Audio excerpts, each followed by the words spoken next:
KBS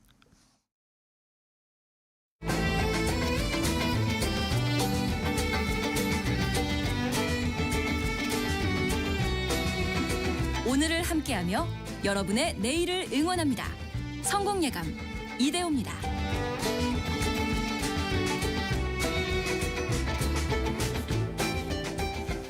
성공예감 이대호입니다. 2026년 1월 1일 목요일이죠. 오전 10시 5분 이제 2부가 문을 열었습니다. 26년도도 함께해 주셔서 감사합니다. 쭉 함께해 주실 거죠. 오늘은 저희가 새해 첫날이니까 여러분의 다짐, 목표, 소망 등등의 사연을 함께 듣고 있는데요.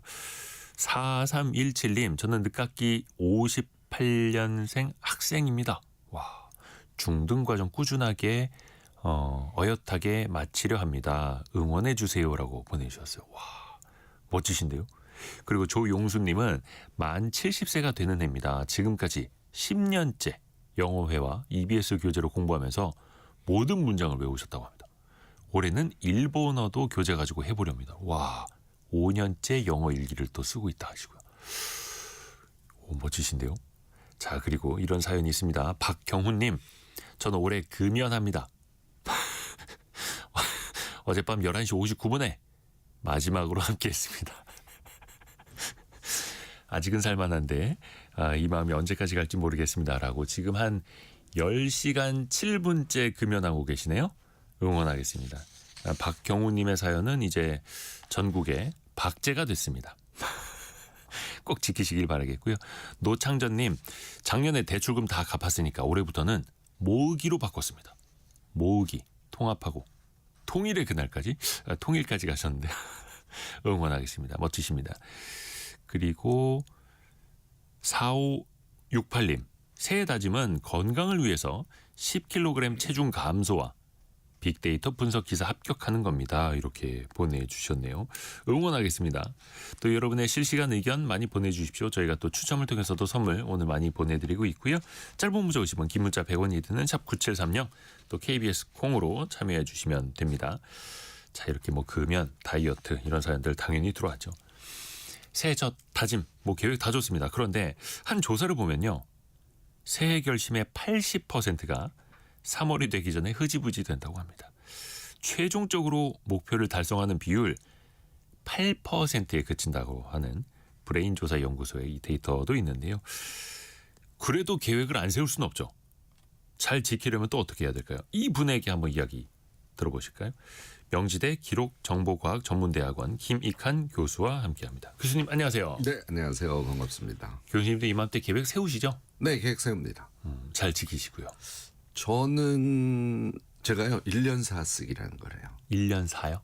1년의 역사를 작년 말에 이미 저는 썼고 그걸 토대로 해서 새해 계획을 세우니까 제가 이제 기록학자니까 저는 좀 특별하게 엄청 세게 새해를 준비합니다. 대단하시네. 그거 하나하나 여쭤봐야 되는데. 처음 시작할 때부터 너무 세게 얘기를 했나. 근데 이제 이거 기록하고 계획 세우고 하는 거 익숙해지면 사실 누구나 할 수 있습니다. 방법을 몰라서 그렇고요. 오늘 제가 여러 가지 다 풀어놓도록 하겠습니다. 감사합니다. 하나하나 또 이야기를 듣겠습니다. 잠깐 또 전달해 드릴게. 날씨 관련해서 오늘 오전 10시부로요. 경북 울진 평지, 포항, 부산 동부, 울산 동부 지역에 건조경보가 발효됐습니다. 이 지역에서 사실은 다른 지역도 마찬가지긴 합니다만 산불 나지 않도록 각별히 주의가 필요합니다. 그리고 또 각종 한파 경보나 주의보 내려진 지역 많은데요. 건강도 잘 챙기시길 바라겠습니다. 특히 오늘 아침에 해돋이 보러 가셨다 이렇게 무리하신 분들 많으실 텐데 체온도 잘 좀 회복을 하셔야겠고요. 사람들은요 항상 이맘때 되면은 아까 이야기 나왔던 금연, 다이어트, 책 읽기 여러 가지 계획을 세우지 않습니까? 왜 매년 비슷한 목표를 사실은 또 다시 세울까요? 근데 너무 좋은 계획이잖아요. 좋죠, 항상. 그런데 걔를 그동안 이제 계속 실패했던 경험이 있으니까 그거를 자꾸 되돌아보는 거예요. 근데 나쁜 거 되돌아볼 필요 없죠. 이 계획을 세운다는 거는 조금 어려운 단어일 수 있겠네요. 선취라 그래서 미래를 미리 머릿속으로 살아보는 거잖아요. 네. 그러니까 과거에 실패한 걸 자꾸 상상하지 말고 미래에 내가 예를 들어서 1년 동안 매일 뛰었더니 10kg가 감량됐으면 네. 10kg 감량됐다고 생각하지 말고 이 아주 계란형으로 된 내 얼굴, 내 들어간 뱃살 이런 것들을 구체적으로 상상하는 행위를 우리가 선취라 그래요. 그러니까 작년에 실패했다고 하더라도 그걸 너무 연연해 마시고 새해 또 계획을 꼭 세우시기 바랍니다. 그런데 한 가지만 부탁드리면 예. 머릿속으로 상상을 하시라는 거예요. 구체적으로 상상을. 네네, 구체적인 자기 얼굴 모습을. 사실 여기서 이제 제가 기록 얘기를 하겠죠. 예. 그 상상한 자신의 모습을 메모를 해두시면 훨씬 더 이미지가 선명해지니까 그런 기법들을 쓰셔야 되고요. 또 이제 계획에 많이 실패하시는 분들은 제가 두 가지 또 좀 제안을 드리면 네. 계획을 자꾸 한 가지 두 가지만 이제 세우셔서 그래요. 우리 삶이라는 거는 네네. 굉장히 종합적이잖아요. 일도 하고 자기 성장도 꽤 하고 사람도 만나고 가족 간의 관계도 있고 이러지 않습니까? 네. 향유해야죠. 놀고. 네네네. 그러니까 그런 여러 가지 영역들에 대해서도 종합적으로 한 개 정도씩은 계획을 세우면 자기 삶의 모습이 2026년 연말에 어떻게 될 것인가가 아주 또렷하게 떠오를 수 있거든요. 그래서 계획을 좀 여러 가지를 종합적으로 세우시는 거. 이제 요것도 꼭 하고요. 한 가지 마지막 부분은 네. 예를 세우면 월별로 꼭 좀 배분해 보세요. 그냥 머릿속으로 계획 세우고 기간을요. 잘하시는 분들도 그 이제 메모 조금 해보고 연간 계획은 뭐야 이렇게 하고 끝내잖아요. 네네네. 이거 안 됩니다. 얘를 월별로 배분을 해보는 거예요. 그러니까 어떤 계획은 매월 해야 되고 어떤 계획은 뭐 3월에서 7월까지 하셔도 되고 이렇게 배분을 해보시면 이제 요걸 계획 쪼개기라고 우리가 보통 얘기하잖아요. 계획 네. 쪼개기가 시간과 매핑이 돼서 훨씬 더 실행력을 높여주니까 그런 새로운 기법들을 새해에는 꼭들 써보시기를 권합니다.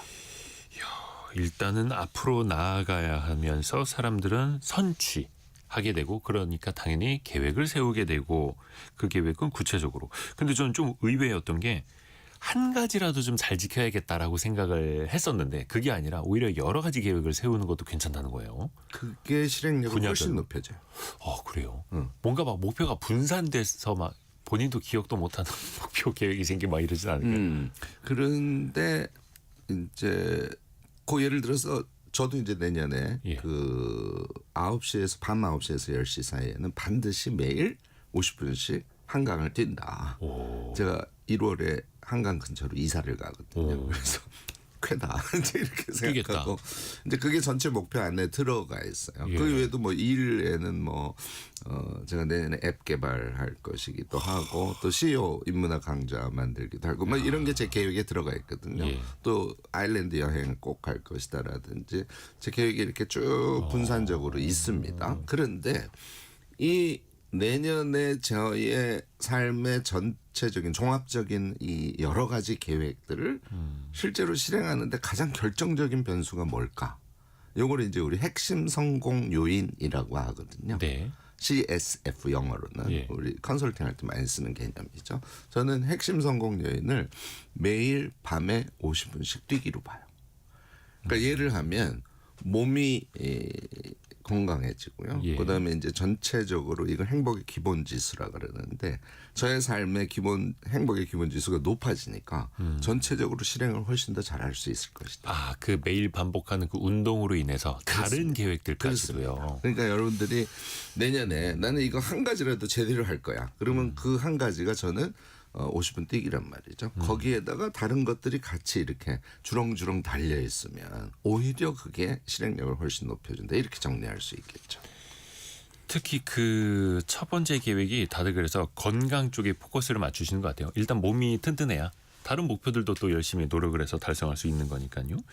근데 이제 구체적으로 해야 된다. 예를 들어서 그러면 다이어트 해야지. 이것보다는 10kg를 빼야지. 그리고 여기서 이것도 더 잘게 쪼갭니까? 뭐 월별 1kg 이렇게. 딱 답입니다. 그래요? 딱 답입니다. 근데 그래도 그냥 대충 하시면 안 돼요. 좀 AI한테 물어보고 네. 우리가 예를 들어서 10kg 감량을 하면 네. 처음에 한 3개월에서 5개월 차가 빨리 빠져요.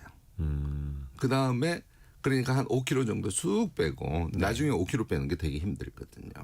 그러니까 이런 것을 지식으로 알면 네. 쪼갤 때도 한 달에 1kg씩 이렇게 안 쪼개. 처음 2달 동안 나는 3kg를 뺄 거야. 그 다음 2달 동안 다시 2kg를 뺄 거야. 그 다음부터 1kg씩 뺄 거야. 이렇게 아주 조금 전문적으로 하려고 노력들을 하셔야죠. 그렇게 해서 아까도 얘기했듯이 거기에다가 자기가 감량을 위해서 하는 행위들도 구체적으로 상상하면서 자기의 감량의 미래를 선취하면서 계획을 세우시면 당연히 실행성 결과도 아주 좋죠. 허리가 잘록해진 나의 모습. 그렇죠. 다이어트도 많이 해보셨나 봐요, 교수님. 제가 너무 잘하셔가지고 지금. 2026년에 하려고 하는 제2 뱃살을 도대체 어떻게 잡을 것이냐. 뱃살은 뭐 모든 사람이 다 고민이기도 하죠. 그러니까 왜 계획 세울 때도 어떤 분들은 일, 관계, 자기개발, 건강 모든 거 다 잘하고 싶다라는 분들도 있고 네. 어떤 분들은 건강만 아니면 관계만 책 읽는 것만 이렇게 하시는 분들도 있는데 실제 달성하는 그 효과성으로 보면은 이건 뭐 어떻게 큰 차이가 있을까요? 아까도 말씀드렸듯이 종합적으로 하는 게 제 경험상으로 그리고 제가 이제 또 대중교육 플랫폼을 하잖아요. 우리 아이캔 대학 등 이게 이제 1년에 뭐 몇백 명씩 같이 하기 때문에 제가 실제로 계획을 세워서 성공한 사례들을 엄청 많이 보죠. 그래서 제가 경험한 바로도 그렇고 또 이제 이런 자기개발론적인 이론 틀에서도 그렇고 한 가지 계획보다는 여러 가지 계획. 그런데 그 계획이 잘 세워져야죠. 그냥 대충 세우는 게 아니라. 그래서 잘 세운 종합적 계획이 오히려 계획의 실행 가능성을 높여준다. 이제 이렇게 그 부분은 아까도 말씀을 드렸지만 요거 꼭 잊지 말고 하시고 제가 영역 나눠드릴게요. 일을 꼭 하셔야죠. 일, 그렇죠. 일이 제일 중요하죠. 네. 그다음에 가족, 인간관계. 그다음에 꼭 넣어야 될 게 자기 성장이에요. 성장하는 자기를 느껴야 이 기분이 엄청 좋은 거예요. 그거는 어떻게? 아니 뭐 아까 영어 공부한다든지 뭐 이런 것들이 여기에 속하죠. 독서하는 거 이런 거 다 속하고요. 마지막 저 엄청 중시하는데 향유. 향유? 영화 보고 여행 가고 놀고 이런 걸. 그것도 같이. 목표와 계획이 필요합니까? 저는 아일랜드 여행 가는 게 제 계획. 그러니까 나를 위한 보상. 물론입니다. 그래서 이렇게 영역을 딱 나눠서 각 영역별로 한 개씩 일만 한 2개 하세요. 네네네. 그렇게 해서 쭉 연간 계획을 세우시면 실행력이 엄청 높아져요. 그리고 아까도 얘기했듯이 그 모두를 지탱해줄 핵심.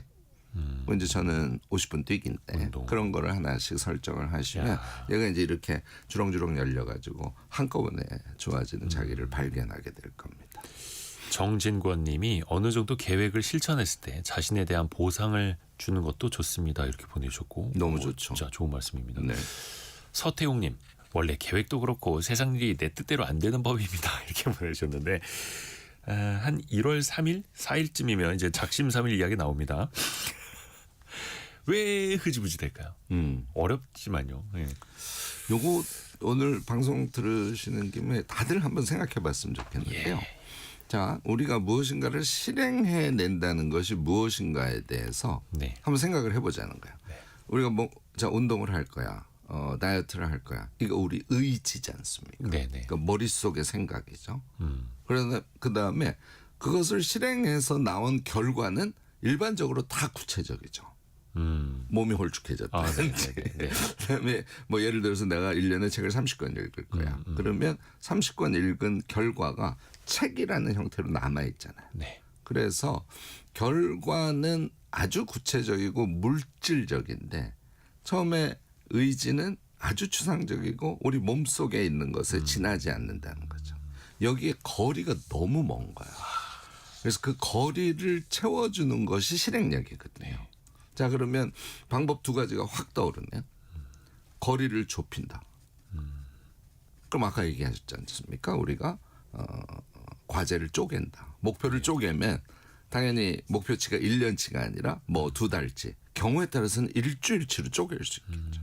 그래서 최종 아웃풋을 낼 계획의 시간을 잘게 쪼갤 수 있는 방법이 네. 그러면 이제 우리가 실행력을 쉽게 높일 수 있죠. 두 번째는 거기에 대해서 성취감을 느낀다든지 뭐 등등에 의해서 자신의 의지나 그것을 실행할 수 있는 내적인 힘, 얘를 키우는 것이니까 이 두 가지만 잘 배합을 하면 무조건 실행력 높일 수 있어요. 그래서 저는 오늘 이 개념을 한번 머릿속으로 생각해 보시기를 권해요. 추상적인 목표와 구체적인 결과 그 거리를 좁힌다. 그게 이제 목표를 이제 잘게 쪼개고 하나하나 달성해 나가는. 그렇습니다. 그걸 실행력이라고 우리가 부르죠. 요. 그러면 이제 작심삼일이 뭐 훨씬 더 없어지죠. 왜냐하면 미래가 구체적으로 내 앞에 딱 보이니까. 자, 책을 읽는데 내가 책 한 권을 한 달 동안 읽을 거야. 네. 그러면 책을 읽어야지 이런 계획보다 더 피지컬한 물질적인 결과를 저는 계획에 넣기를 바라는데 뭐 예를 들어서 책을 한 권 읽고 독서 카드 한 장을 쓸 거야 이렇게.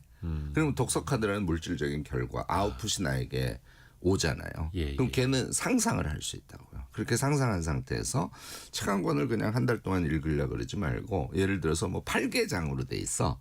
그러면 2개장씩 한 주 이렇게 읽을 거다. 그러면 또 바꿀 수 있죠.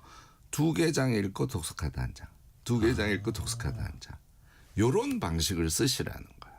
부담 크게 갖지 말고. 그렇죠. 쪼개고 아웃풋을 구체적으로 설계하고 그것을 이제 달성해야지 이렇게 생각하면 훨씬 이 거리감이 가깝기 때문에 의지도 훨씬 더 강해지고 여러분들 잘 하실 수 있을 거예요. 책을 읽을 때도 항상 그 앞에 100페이지 정도는 이제 많이 꼬깃꼬깃 많이 읽었는데 뒤에 한 200~300페이지는 빳빳하게 남아 있고. 그렇습니다. 그리고 그 책을 포기하고 잊어버리는 게 아니라 네. 뭐 시간을 쪼개서도 되고. 이것도 좋네요. 그렇습니다. 그게 이제 작심삼일을 방지하는. 우리가 이제 벗어날 수 있는 길이죠. 김동성 님이 35년 직장 생활을 마무리하셨다고 하네요. 3가지 목표를 근데 세우셨다고 합니다. 첫 번째, 성공 예감 생방 매일 듣기. 작년에는 다시 듣기만 하셨는데 이제는 매일 성공 예감 생방으로 들으실 수 있다고요. 두 번째가 하루 30분 이상 책 읽기. 세 번째가 일기 쓰기. 꼭 성공할 겁니다. 라고 보내주셨는데요. 이런 목표 달성할 때 잠들기 전, 그러니까 30분 전에 일기를 쓴다. 책을 30분 동안 읽는다. 요렇게 만들어 놓는 것도 좋습니까? 너무 좋죠. 그건 이제 우리가 의지와 노력에 의해서 실행력을 높이는 게 아니라 포괄적으로 얘기하면 그런 걸 시스템이라고 그러거든요. 시스템을 갖추어서 실행력을 높이는 방법을 지금 실제로 말씀을 해 주신 거예요. 이게 이제 제일 우리가 대표적으로 얘기하는 게 루틴이라는 용어를 쓰죠. 루틴이라는 거는 되게 심플해요. 시간 정하고 장소 정하면 돼요. 나는 침대에 엎드려가지고 일기를 쓸 거야. 네네네. 시간은 매일 10시 20분이야. 이렇게 정하시면 이게 우리한테 시스템처럼 작동을 하게 되는 것이죠. 그래서 이런 게 엄청 중요하고요. 그다음에 좀 다른 얘기도 한 가지 좀 덧붙이면 그래서 지금 되게 좋은 방식을 취하신 거예요. 그다음에 이제 우리가 해서는 안 되는 걸 없애고 싶을 때 있지 않습니까? 실행력을 높이려면 제일 대표적으로 릴스를 막 2시간씩 보고 있는 짧은 영상. 얘를 좀 중독성이 있어서 없애야 되지 않습니까? 이런 것도 시스템적으로 하는 거예요. 이때 시스템은 뭘 얘기하냐면 다른 대체물을 꼭 만드셔야 됩니다. 안 봐야지 하고 의지를 가지고 핸드폰하고 자기가 싸우고 이렇게 하지 말고 그렇죠.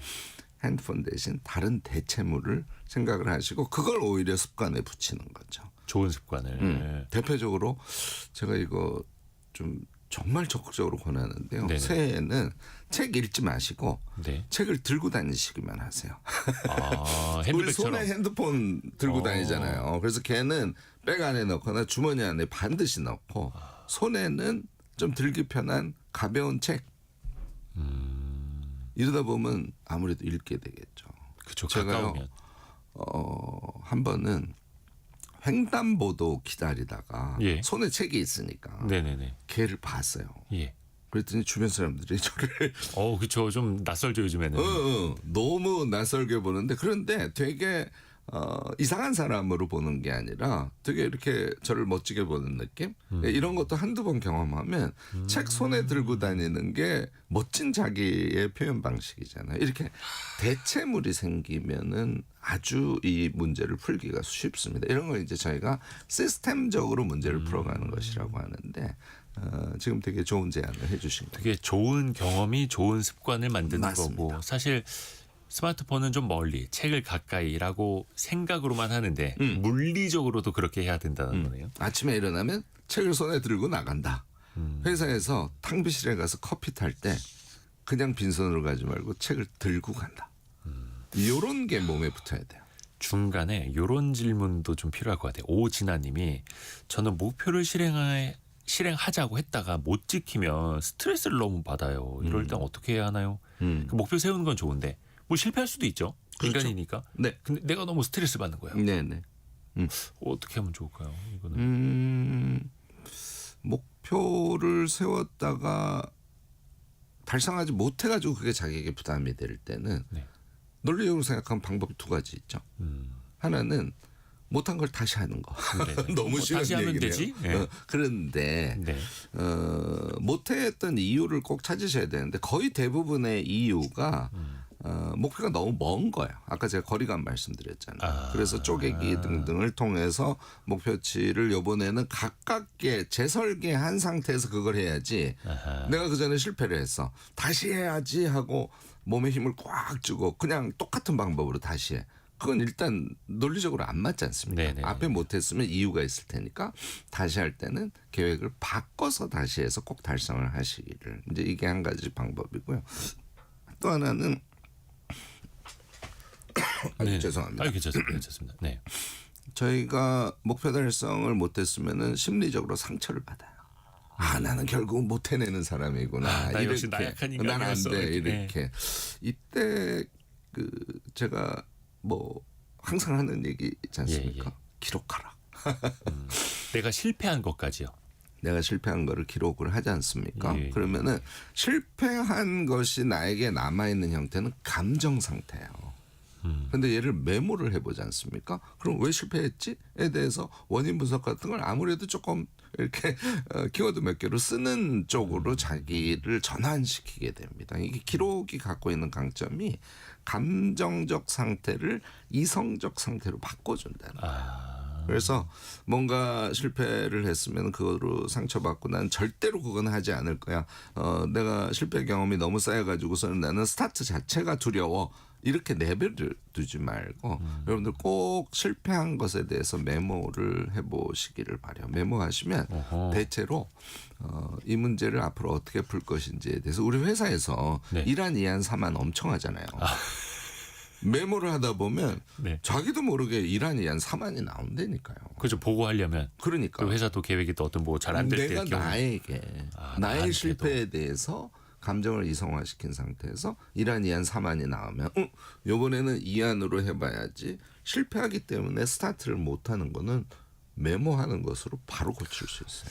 그러니까 내 인생의 사장님, 내 인생의 회장님은 나 자신이니까. 그렇죠. 나 자신에게 보고하듯이 그렇습니다. 이란 이안 사만 뽑아보고 이란 이안 사만 좋네요. 새해는 그거 해보면 좋을 거예요. 그러니까 뭔가 충동적이고 감성적인 목표가 아니라 네. 계획적이고 이성적으로 또 이제 구체화해 나가는 거고요. 5679님이 성공 예감과 함께 아직까지 담배 한 대도 안 피웠습니다.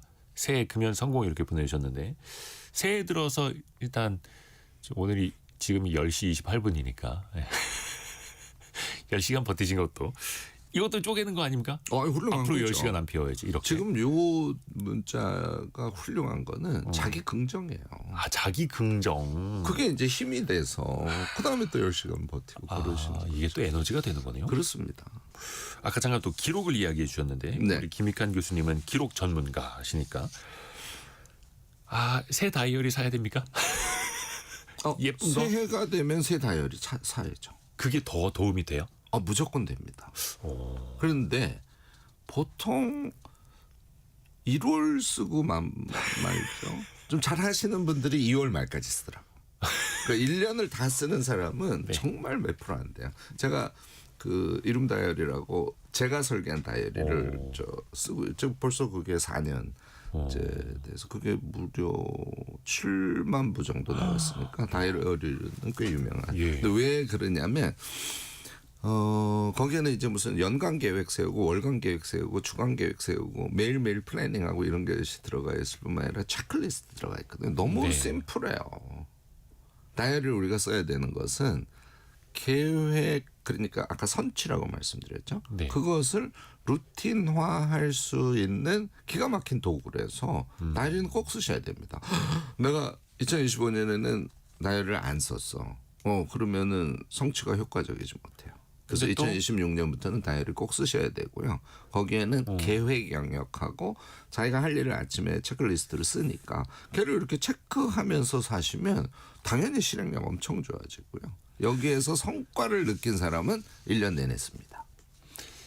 근데 항상 집에도 2023년 다이어리도 그렇고 24년 다이어리도 그렇고 앞부분만 쓰고 말고 앞부분만 쓰고 말고 했는데 26년에도 그 반복하는 거 아니야라고 생각할 수도 있겠으나 있죠. 아니 그러면은 이걸 매일 써야 한다라는 이제 그 압박을 좀 갖는 게 좋은 건지 아니면 뭐 그거 자체가 부담이 될 수 있으니까 필요할 때 생각날 때만 써라고 좀 자기 위안을 하면서 쓰는 게 나을까 어떻습니까?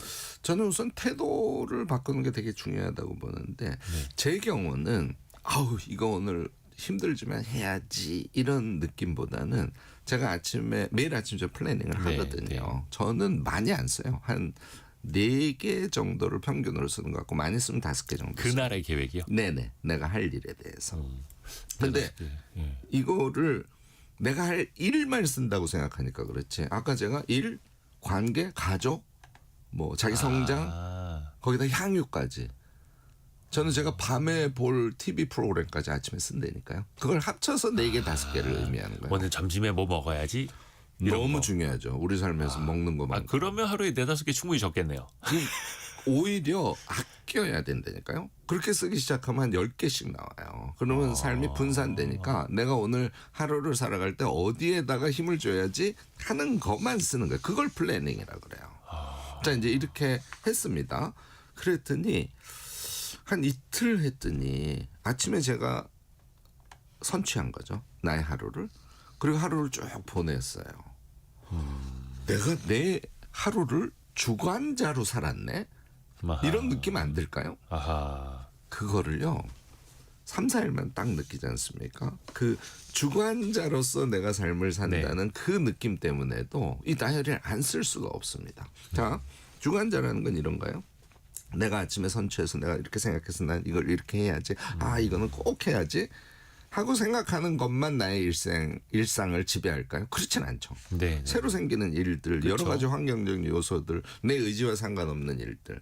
그 모든 것을 자 주관자로 내가 포인트 찍어가지고 실행한 몇 가지가 오히려 어떤 희망이랄까? 밝음이랄까? 이런 거를 제공하니까 할 수 없이 해야 되는 일도 긍정적으로 바라보는 힘이 거기서 나와요. 그러니까 주관자적 삶이 중요한 거예요. 그러니까 내 삶을 내가 능동적으로 이끌어간다라는 걸 계속 느끼니까 더 좋은 거네요. 그 도구가 다이어리이기 때문에 다이어리를 안 쓸 수가 없는 거예요. 그래서 요 감각을 내가 느껴야지 하고 생각해야지 나는 반드시 다이어리를 쓸 거야 이거 아니고 내가 주관자로 사는 감각을 느껴야지. 근데 그 도구가 다이어리네 써봤더니 이거 엄청나게 도움이 되네. 요 감각이 생기면 결심하지 않아도 다이어리는 안 쓸 수 없어요. 저는 뭐 다이어리 쓴 지가 지금 몇십 년째. 요즘 그건 어떻습니까? 스마트폰 앱, 그러니까 뭐 메모 앱, 기록하는 앱, 캘린더 연동된 앱 이런 거 있지 않습니까? 좋습니다. 그것도 괜찮아요? 근데 괜찮진 않아요. 그래요? 왜 그럴까요? 일단 일정 그러니까 약속이나 이런 거는 그건 반드시 그렇죠. 뭐 알림해주고 하니까. 네, 이제 좋은데 기능이. 캘린더를 쓰시기를 바라고요. 네. 걔하고 종이 다이어리가 꼭 있어야 되는데 같이요. 이제 손으로 사각사각 써야 그래야 이게 속도가 느리잖아요. 속도가 느려야 우리가 생각을 합니다. 쓰면서 생각을 합니다. 그래서 저는 다이어리 종이를 권하는데 네. 그런데 이제 뭔가를 메모를 해야 되는데 뭐 예를 들어서 버스를 타서 서 있어. 근데 뭐가 떠올랐어. 그럼 메모를 해야 되잖아요. 네. 그럼 다이어리 꺼내가지고 만년필로 쓸 수는 없으니까. 네. 그럴 때 핸드폰에다가 넣어놓는 그렇죠. 거 메모장이라든지 뭐 이렇게.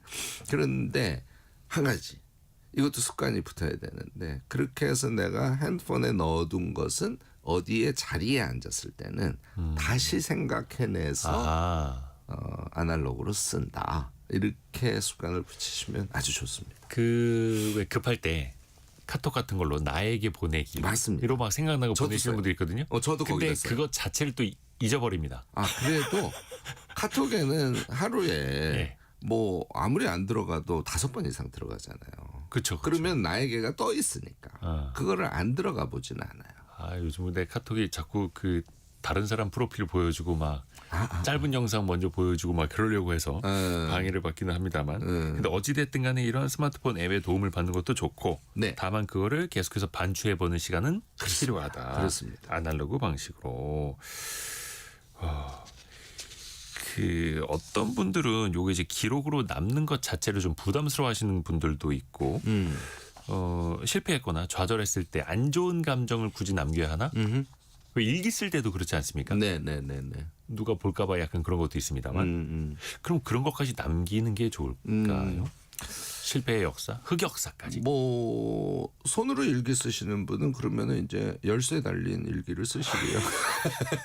그러니까 남이 볼 거를 두려워할 정도로 네. 그 자기의 그 개인적 영역을 다른 사람에게 침해받으면 안 돼요. 뭐 예를 들어서 부부지간인데 배우자가 내 거를 볼 거야. 그런 걸 허용하시면 안 되죠. 그러니까 그건 문화적인 문제라서 뭐 제가 다시 언급은 안 하겠는데 네네. 어쨌든 기록이라는 건 자기를 위해서 하는 것이니까 남이 볼까 봐라는 생각 자체를 없애시고 그걸 하려면 뭐 필요한 시스템이 있다면 시스템을 만드시면 되고요.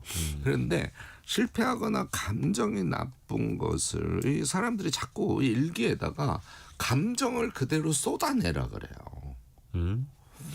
그게 이제 치유가 된다고 얘기하시는 분들이 많은데 저는 심리적으로 좀 의미가 있을 수는 있다고 봅니다. 그런데 아까도 네. 제가 말씀을 드렸듯이 감정을 쓰기 시작하잖아요. 그러면은 감정 상태를 자기가 자꾸 이성적으로 분석을 한다니까요.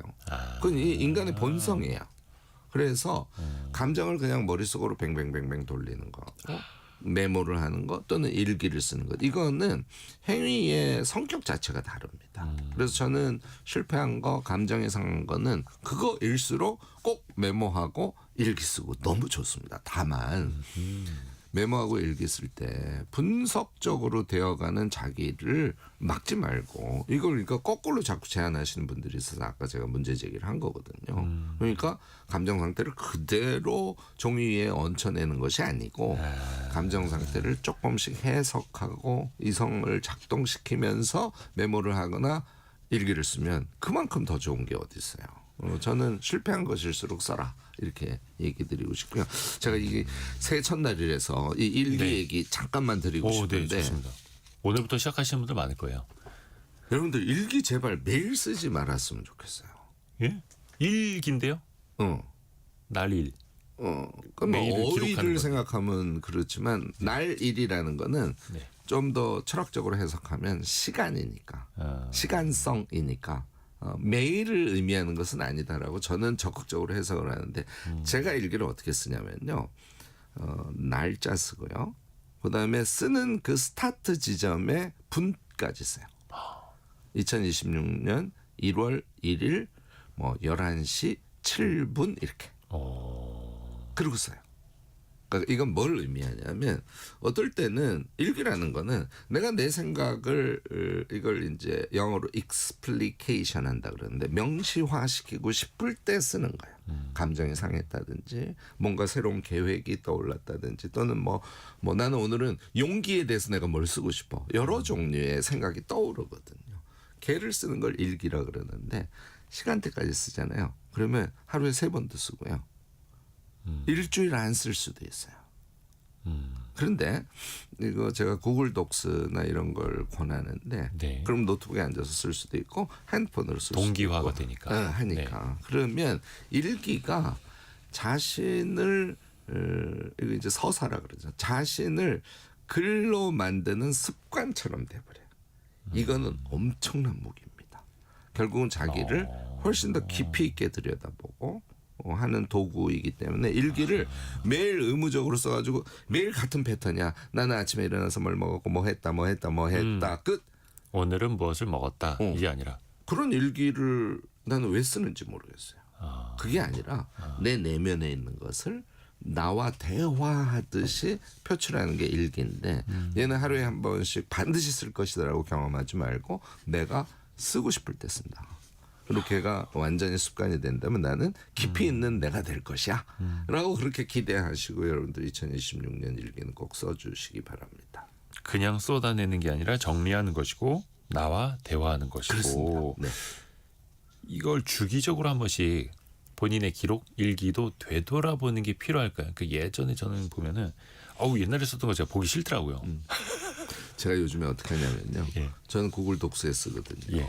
그러니까 얘가 파일로 남잖아요. 예. AI. 예. 한 달치를 AI한테 읽고 네. 심지어는 내 한 달 동안 나에게 주로 작동한 무의식에 대해서 한번 이야기를 해볼까? 토론이 돼요. 나의 한 달을 요약해줘.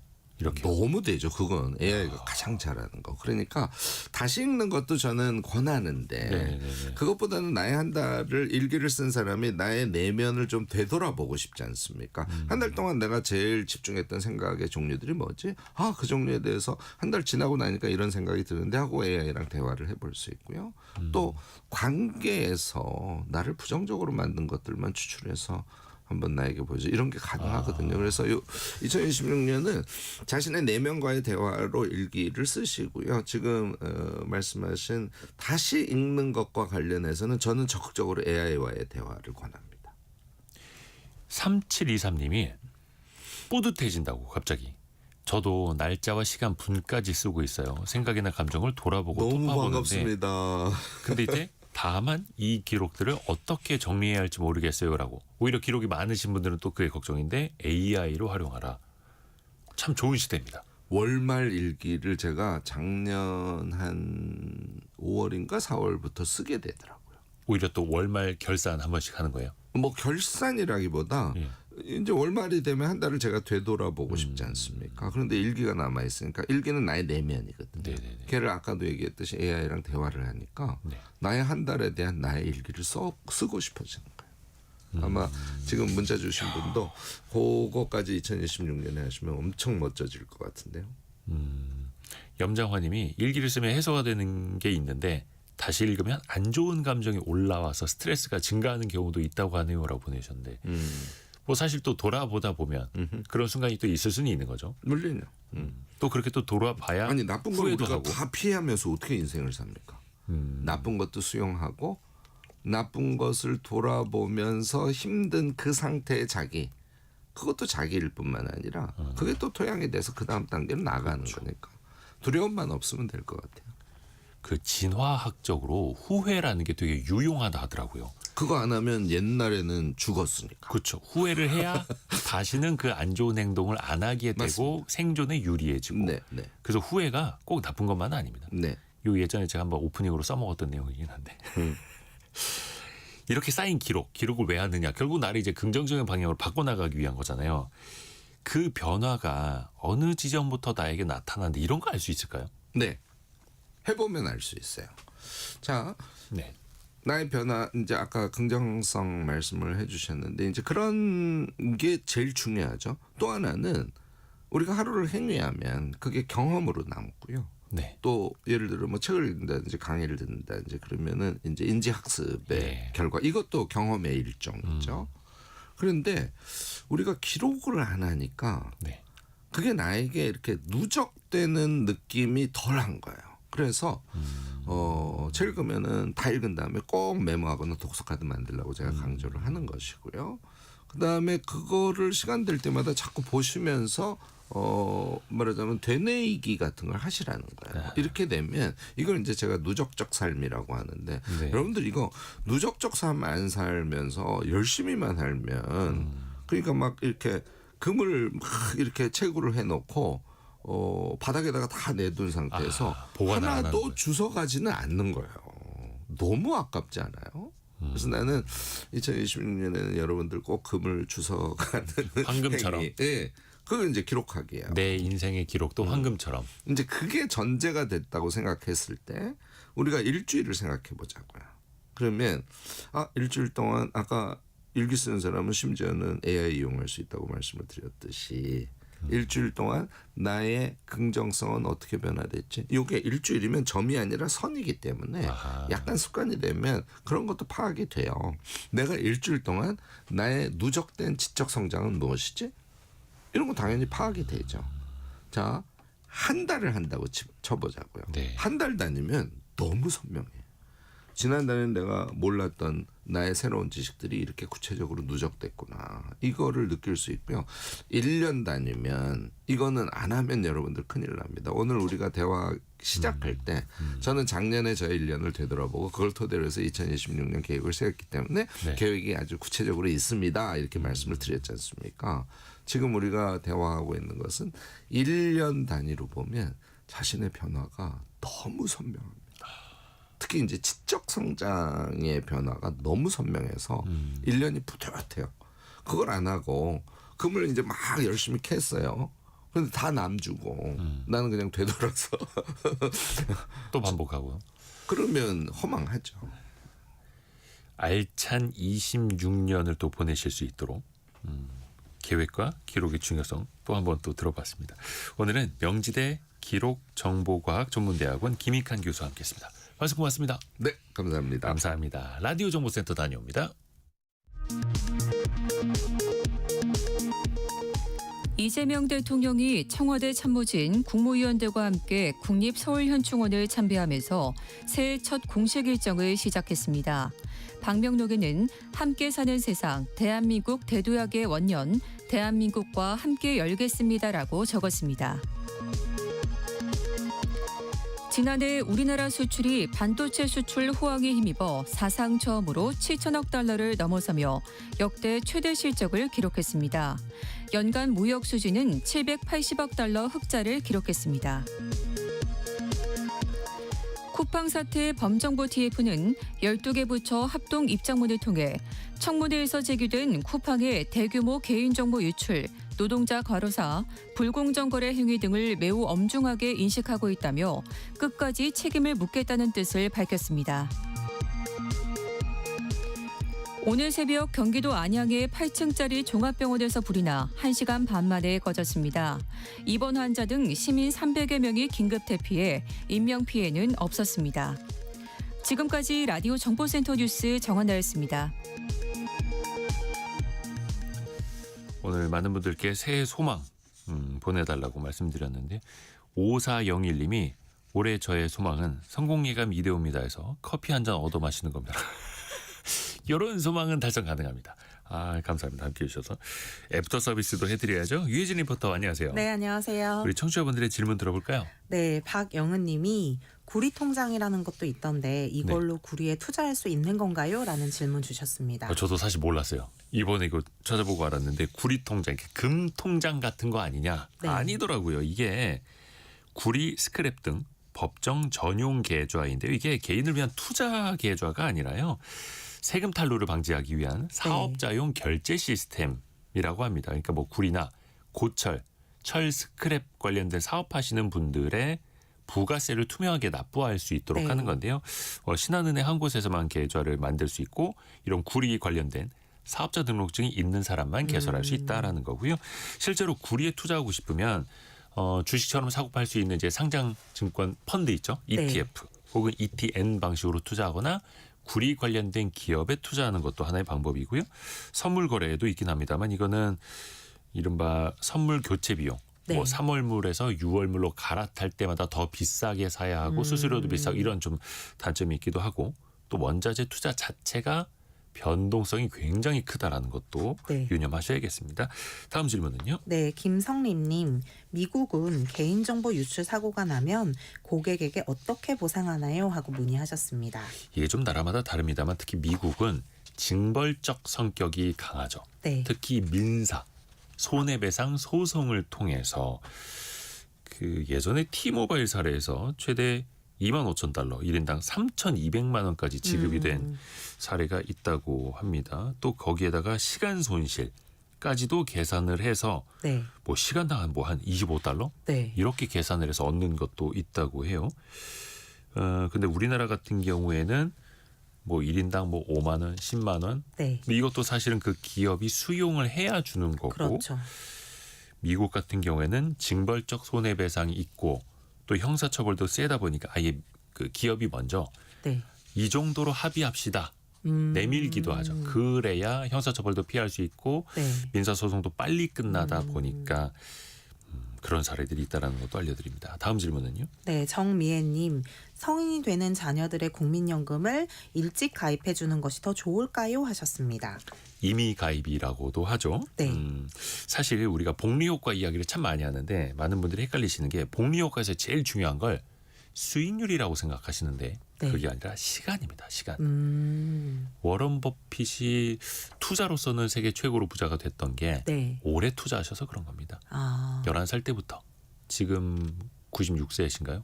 꾸준히 투자를 하고 있기 때문에 그분의 부 거의 대부분이 65세 이상 네. 이후에 일어난 것처럼 사실 국민연금도 일찍 가입할수록 복리효과를 읽어나갈 수 있다는 거고요. 특히 이거 중요한 건 뭐냐면 수익률은요. 내가 어떻게 좌우할 수가 없습니다.